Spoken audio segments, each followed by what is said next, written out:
ब्रजकिशोर प्रधान प्रधान शिक्षक पुरुषोत्तम सरकारी नोडाल उच्च विद्यालय सरमरा। आज 55तम वार्षिक उत्सव आमर अनुष्ठान रे यथारीति पालन करा जाउछि। भविष्य में पिला माने बड़ मनीष हुंतु यह हूँ मुख्यतः हूँ विद्यालय आभिमुख्य। तेणु पिला माने भविष्य में बड़ मनीष अंचलवासी मानकर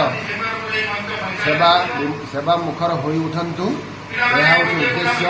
ये वार्षिक उत्सव समस्त गोटे खुशीर माहौल आनी एवं वर्ष सारा जहाँ जहाँ कार्यक्रम अनुष्ठान में संगठित हुए तार हिसाब निकास वार्षिक उत्सव में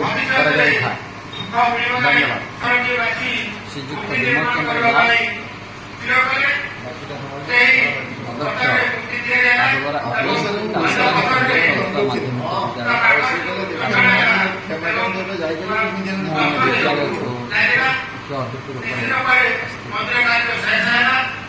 ये जो पारंपरिक उत्सव विद्यालय आज अनुष्ठित उत्सव केवल पिला वर्ष सारा पिला पारदर्शिता विभिन्न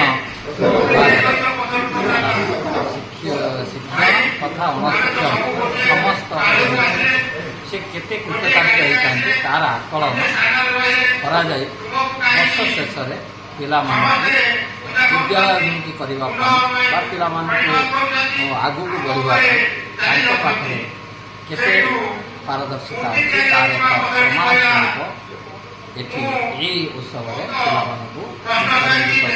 पिला सर्टिफिकेट प्रदान पिला आगामी दिन एक शृंखलित एवं स्वच्छ समाज गठन करने सुनागरिक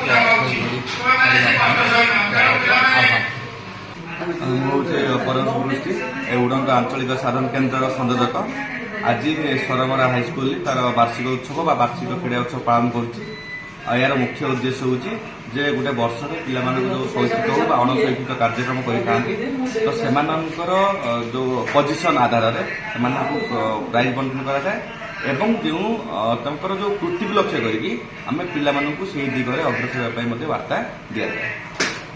मु श्री रमाकांत राउत प्रधान शिक्षक सरकारी विद्यालय मंगोली। आज मत पुरुषोत्तम उच्च विद्यापीठर अतिथि भाव में निमंत्रित कर विद्यालय समस्त शिक्षक शिक्षयित्री ग्रामवासी तथा छात्र छात्री मानक कृतज्ञता ज्ञापन करुँ।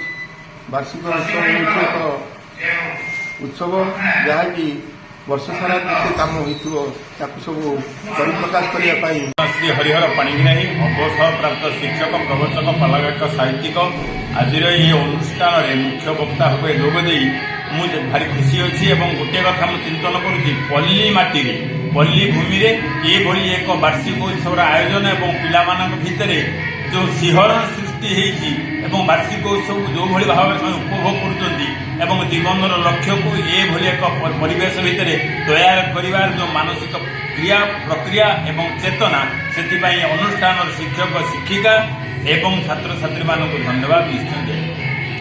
पुरुषोत्तम सरकारी उच्च विद्यालय तांकर जो नामकरण होती पुरुषोत्तम बाबू ना प्रतिमूर्ति ए अंचल मध्य एक ख्यातनाम व्यक्तित्व भाव प्रतिमूर्तिर पुनरह साक्षी प्रदान करुचे प्रत्यक्ष भाव में आम मान भितर एक नूतन पथ चिंतन आगामी भविष्य उत्तर पीढ़ी नुआ वार्ता निश्चय रखिए।